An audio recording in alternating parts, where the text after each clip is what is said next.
বাংলায় হিন্দুদের ওপর অত্যাচার চলছে তা আমরা মেনে নেব না। একদিকে যেমন এই দাবি, এই প্রতিবাদ রয়েছে, মিছিল থেকে এই স্লোগান রয়েছে, অন্যদিকে জোড়া খুন, তারই প্রতিবাদে 12 ঘন্টার বন্ধ। খেজুরিতে জোড়া খুনের প্রতিবাদে বিজেপির বন্ধ, প্রতিবাদে বন্ধের ডাক শুভেন্দু অধিকারীর। তিনি নিজে পথে নেমেছেন বন্ধ সমর্থন করতে এবং ফেস্টুন প্ল্যাকার্ড হাতে তারা নেমে পড়েছেন রাস্তায়।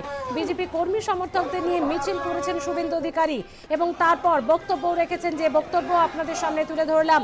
তিনি এ বিষয়ে আরো বিস্তারিত জানাবে। আমাদের সঙ্গে রয়েছে পূর্ব মেদিনীপুর থেকে আমাদের প্রতিনিধি সেলিম আহমেদ।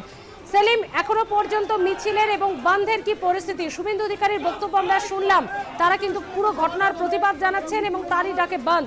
কি অবস্থা? দেখো, সকাল থেকে বিক্ষিপ্তভাবে বন্ধ নিয়ে কোথাও পুলিশের সঙ্গে বচসা, কোথাও তৃণমূল সমর্থকদের সঙ্গে বচসা বিজেপি সমর্থকদের মধ্যে, এবং তারপরে শুভেন্দু অধিকারী মিছিল করে। আমরা জানি যে যে ঘটনার ভিত্তিতে এই আজকের বন্ধ বিজেপি ডেকেছে বা শুভেন্দু অধিকারী ডেকেছে, সেটা হচ্ছে যে একটি সাংস্কৃতিক অনুষ্ঠানে সেখানে যেটা পুলিশের দাবি যে দুজনের মৃত্যু হয় এবং সেই মৃত্যু বিদ্যুৎ পৃষ্ঠ হয়ে মৃত্যু হয়েছে এমনই পুলিশ দাবি করে।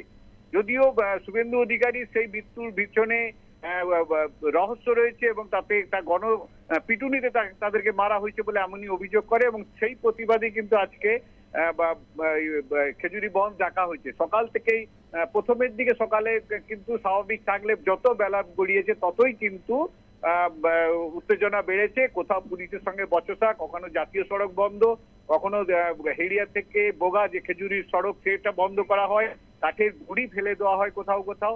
পুলিশের তৎপরতায় সে পথ স্বাভাবিক করলো, কিন্তু বিক্ষিপ্তভাবে ঘটনা ঘটে বিভিন্ন এলাকায় এবং যার ফলে কিন্তু ঘটনাস্থলে অনেক ক্ষেত্রে দেখা গেছে যেখানে তৃণমূলের সমর্থক, বিশেষ করে তেখালি ব্রিজের উপরে তৃণমূলের সমর্থকদের সঙ্গে বিজেপি সমর্থকদের মুখোমুখি বচসা বাঁধে এবং সেখানে পুলিশের তৎপরতায় অপ্রীতিকর কোনো ঘটনা ঘটেনি।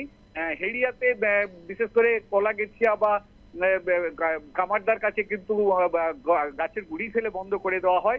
পুলিশ গিয়ে সেখানে এসে গাছের গুড়ি সরিয়ে জন স্বাভাবিক করে। বিক্ষিপ্ত জায়গায় কোনো গাড়ির উপরে আক্রমণ হয়েছে, কোথাও কাঁচ ভেঙে দেওয়া হয়েছে, এমন ঘটনাও অভিযোগ উঠে আসছে।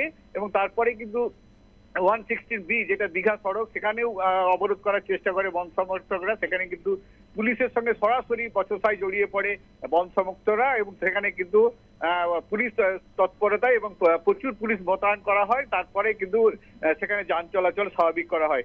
এক কথায় বলাই যেতে পারে আজকে খেজুরি বন্ধ নিয়ে বিক্ষিপ্ত ঘটনা রয়েছে খেজুরি এলাকাতেই। ধন্যবাদ সেলিম, নজর রাখো।